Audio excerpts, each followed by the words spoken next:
The sprawling landscape of western Montana stretched beneath a vast sky, with the Rocky Mountains standing sentinel on the horizon.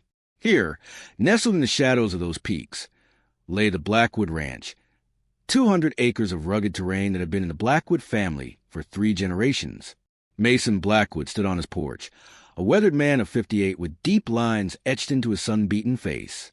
The first light of dawn painted the land in amber and gold, a beauty that once stirred something profound in him.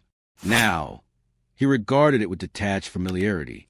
"Another day," he muttered, lifting a steaming mug of black coffee to his lips. The township of Clearwater lay just 12 miles down the winding dirt road, a small community where everyone knew each other's business. Mason made his monthly trips for supplies, speaking only when necessary.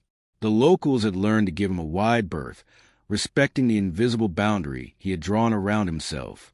The truth was simpler and more devastating than the stories they told. 10 years ago, Mason had lost everything that mattered.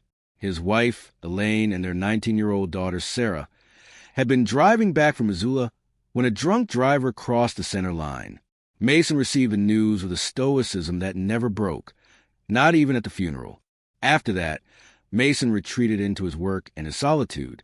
He sold off half the cattle, dismissed the ranch hands, and took on the labor himself. The physical exhaustion was a welcome distraction from the emptiness that threatened to consume him each night. "Morning, Duke," Mason called to his aging Australian shepherd, who emerged from under the porch. The dog's muzzle had grayed, his once boundless energy now conserved for essential tasks. Duke was Mason's constant companion, understanding the language of silence that enveloped the ranch. As the morning progressed, dark clouds gathered on the horizon, promising a storm by afternoon. Mason worked with increased urgency, mending a section of fence that had weakened over the winter. By mid-afternoon, the storm arrived with sudden ferocity. Rain lashed against the windows of the ranch house as Mason sat at his kitchen table, reviewing cattle prices in a trade publication. What Mason Blackwood didn't know, as the storm raged outside his window, was that his fortress was about to face an unexpected siege, one that would begin with the faintest sound carried on the wind between thunderclaps, a sound so incongruous on a solitary ranch that at first he was certain he had imagined it, the sound of a child crying in his barn. The rain had slackened to a steady drizzle by early evening when Duke suddenly lifted his head, ears erect and alert. "What is it, boy?" Mason asked. The old dog rose to his feet, moving to the door with unusual urgency. Mason followed, listening intently. At first, there was nothing but the persistent patter of rain. Then, between gusts of wind, he heard it, a thin, wavering cry that raised the hair on the back of his neck. It came from the direction of the barn. Mason grabbed his oilskin coat and flashlight, then took the shotgun from its rack. In the remote countryside, caution was second nature. The yard had turned to mud, sucking at his boots as he made his way toward the barn. The large doors were closed, but the smaller side door stood slightly ajar, swinging gently in the wind. "Who's there?" he called, his voice rough from disuse. "This is private property." Silence answered him, broken only by the restless shifting of the horses in their stalls. Mason stepped inside, moving methodically through the barn, checking each stall and corner. It was as he approached the back of the barn, where hay bales were stacked against the wall, that he heard a small, frightened intake of breath. Mason directed his flashlight toward the sound, revealing the gap between the hay bales and the wall. "Come out," he said, his tone firm but not threatening. "I won't hurt you." After a moment's hesitation, a small figure emerged, a boy no more than 8 or 9 years old, with dark hair plastered his forehead and clothes soaked through. His face was smudged with dirt, tear tracks cutting clean lines down his cheeks. "Jesus Christ," Mason muttered, setting the shotgun aside. "What in God's name are you doing out here, boy?" The child didn't answer, his gaze darting between Mason and the barn door, calculating escape. Mason crouched down, bringing himself to the boy's level. "Where did you come from? Where are your parents?" The boy's chin quivered, but his voice was surprisingly steady. "I ran away." "From where?" "There's nothing for miles around here." "From the car," the boy said. "I didn't want to go with them anymore." Mason sighed, running a hand through his graying hair. "Look," Son, you can't stay here. I need to get you back to your folks. They're not my parents. They're taking me to live with strangers. Understanding dawned on Mason. You're in foster care? A reluctant nod confirmed his suspicion. And you ran away from your social worker? During the storm? They stopped at a gas station. I climbed out the window when they were inside. The boy explained, a hint of pride creeping into his voice. I've been walking for hours. Mason stood up, weighing his options. The responsible thing would be to call the authorities immediately. This was someone else's problem, not his, but it was nearly dark now, the storm still lingering, and the boy was soaked to the bone, visibly exhausted. What's your name? Mason asked. Jamie. The boy replied. Jamie Reeves. All right, Jamie Reeves. I'm Mason Blackwood, and this is my ranch. You can't stay in the barn. You'll catch your death. He gestured toward the door. Come up to the house. We'll get you dried off and something to eat. Then we'll figure out what to do. The kitchen of Mason's ranch house was functional rather than comfortable, with dated appliances and simple furnishings. Mason directed Jamie to sit at the table while he rummaged through a linen closet, returning with a faded but clean towel. Dry yourself off, he instructed. I'll see if I can find something for you to wear while your clothes dry. Jamie nodded, rubbing the towel over his hair and face with mechanical movements. Duke settled himself near Jamie's feet, regarding the unexpected visitor with mild interest. When Mason returned, he carried a faded T-shirt and a pair of drawstring shorts. These were my daughters, he said, his voice matter-of-fact, though something flickered in his eyes, from when she was younger. They'll be big on you, but they're dry. By the time Jamie returned, swimming in the oversized clothes, Mason had heated a can of soup on the stove. Chicken noodle, he said by way of explanation. It's what I've got. Jamie climbed back onto the chair, his feet dangling above the floor. Thank you, he said, the words barely audible. Mason nodded in acknowledgement as he poured the soup into a bowl. He poured himself a cup of coffee and sat across from Jamie, watching as the child attacked the soup with an appetite that suggested he hadn't eaten in some time. When did you last have a proper meal? Mason asked. Jamie paused, considering. Yesterday morning, I guess. At the group home. So you were between placements? Jamie nodded, crumbling a cracker into his soup. They were taking me to a foster home in Great Falls. It would have been my third one this year. Your social workers must be looking for you. They'll have contacted the police by now. Probably. Jamie agreed, continuing to eat. I'll need to call them, Mason said, watching for the boy's reaction. Jamie's spoon stilled. Tonight? Mason studied the child before him. Exhausted, vulnerable despite his attempted bravado. The storm still raged outside, the wind driving rain against the windows. No, he decided. Not tonight. First thing in the morning. Relief visibly washed over Jamie, his shoulders relaxing slightly. Why'd you run, boy? Mason asked after long silence. Jamie's gaze remained fixed on his bowl. They were going to split us up. Us? Me and my sister, Lily. She's 5. A flash of protective fierceness crossed his young face. The family in Great Falls only wanted one kid. They were taking Lily to a different home in Billings. Mason absorbed this information, something uncomfortable settling in his stomach. Where's your sister now? Still with Miss Patel, our social worker. Jamie's voice grew quiet. I wanted to take her with me, but she was asleep in the car, and I was afraid she'd slow me down or make noise. The guilt in the boy's voice was palpable. Mason found himself softening despite his best efforts to remain detached. You were trying to protect her, he observed. Jamie nodded, pushing his empty bowl away. But I left her behind instead. The simple statement hung in the air between them, heavy with implication. Mason recognized the weight of responsibility the boy had taken upon himself, a burden too heavy for such young shoulders. Morning arrived with the clarity that follows a storm. The air washed clean, sunlight illuminating droplets, clinging to grass and fence posts. Mason woke at his usual early hour, momentarily disoriented by the knowledge that he wasn't alone in the house. Instead of finding Jamie still asleep, he discovered the boy in the kitchen, standing on a chair pulled up to the counter, attempting to reach a box of cereal. What do you think you're doing? Mason asked, his voice sharper than he'd intended. Jamie startled, nearly losing his balance. I was hungry. I didn't want to wake you up. Mason crossed the kitchen and easily retrieved the cereal box. You could have broken your neck, he muttered, though there was less heat in his words now. Sorry, Jamie said automatically. I'm used to getting my own breakfast. For me and Lily. The mention of the sisters sent a jolt of remembrance through Mason, the social workers, the phone call he needed to make.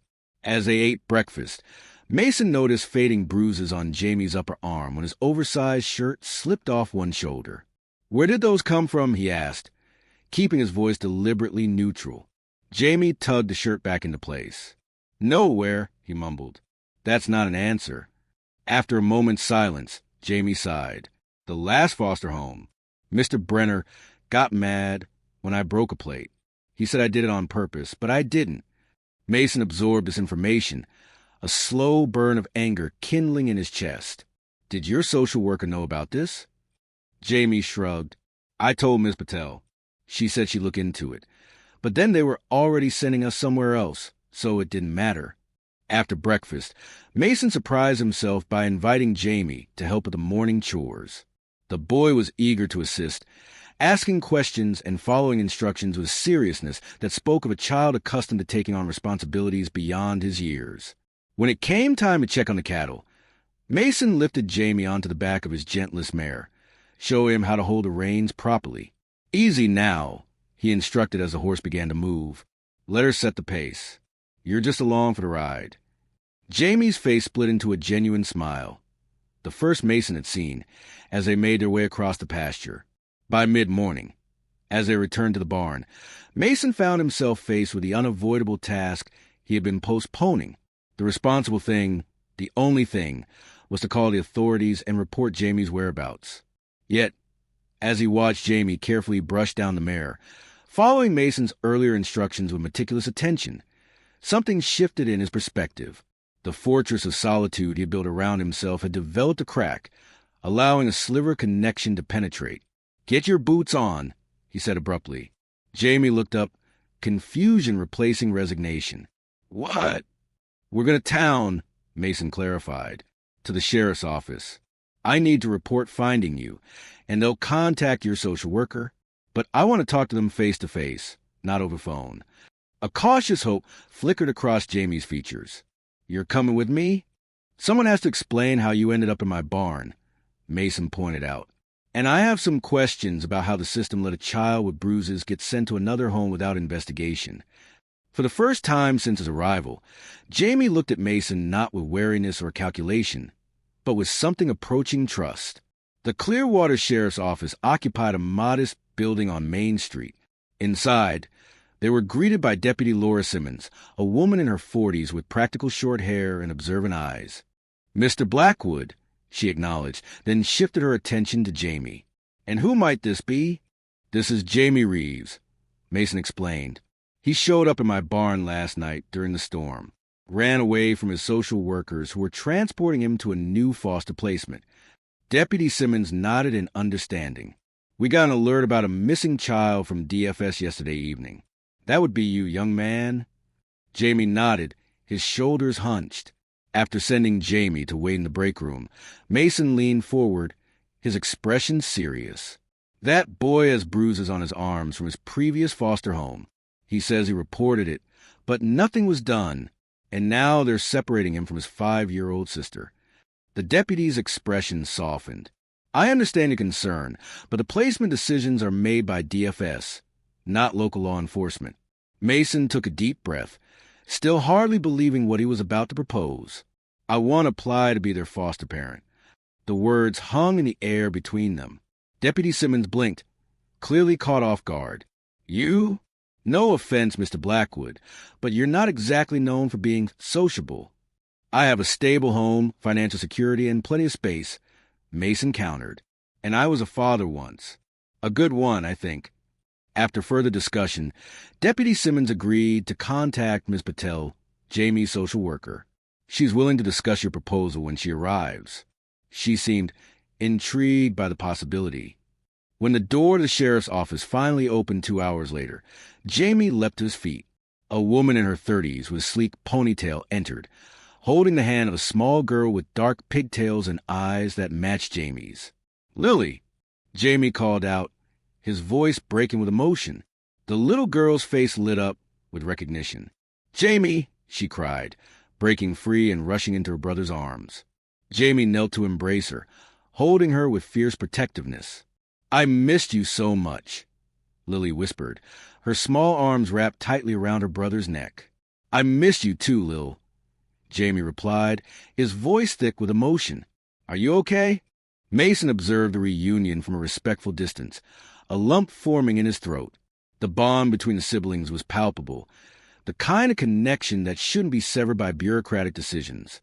After a private discussion with Ms. Patel, where Mason made his case for keeping the siblings together, the social worker agreed to an emergency placement while Mason completed the formal foster parent certification process. "If you're serious about this, truly serious, I'm willing to consider it," Ms. Patel said. "The system is overwhelmed, and these children need stability." The next morning, Ms. Patel brought the children to the ranch. Lily tumbled out of the car, her small legs carrying her swiftly toward the porch. "Mr. Mason," she called, a name transformation he hadn't anticipated. "We're here. Can I see the horses now?" As the day progressed, the three began to find their rhythm together. Mason showed them the property, explained the daily routines, and answered Lily's endless questions. Jamie gradually relaxed, his vigilance easing as he observed Mason's patience with his sister. That evening, as they sat at the kitchen table sharing a simple dinner, Lily looked up from her plate. "Mr. Mason, are we going to stay here for a long time?" The question hung in the air, loaded with meaning. Mason set down his fork, choosing his words carefully. "That's my hope, yes, if you want to." "I want to," Lily declared immediately. Jamie's response was more measured. "We've been told that before. Things change." "You're right," Mason acknowledged. "I can't promise that nothing will ever change, but I can promise that I'll do everything in my power to make this work. For both of you." Later, as Mason tucked Lily into bed, she wrapped her small arms around his neck in an impulsive hug. "Thank you for letting us stay in your house, Mr. Mason." The simple gratitude pierced something in Mason's heart. In the hallway, he found Jamie watching the interaction. "She hasn't had a nightmare in a long time," Jamie observed. "Usually she wakes up crying in new places." "That's a good sign, then," Mason replied. Jamie nodded. "I think she feels safe here." A pause and, "Thank you for keeping us together." As the children settled into sleep, Mason stepped out onto the porch, gazing up at the vast Montana skies scattered with stars. The ranch that had been his refuge and his prison for the past decade felt different now, alive with possibility. The solitary rancher who had let no one near had opened not just his barn but his home and his heart to two children who needed exactly what he had to give. And in doing so, he had taken the first step on a journey back to the world of the living. It would not be easy. There would be struggles, setbacks, and moments of doubt. But as Mason looked back at the house, now sheltering two sleeping children who had entrusted their fragile hopes to him, he knew with certainty that he had made the right choice. For the first time in 10 years, Mason Blackwood looked forward to tomorrow.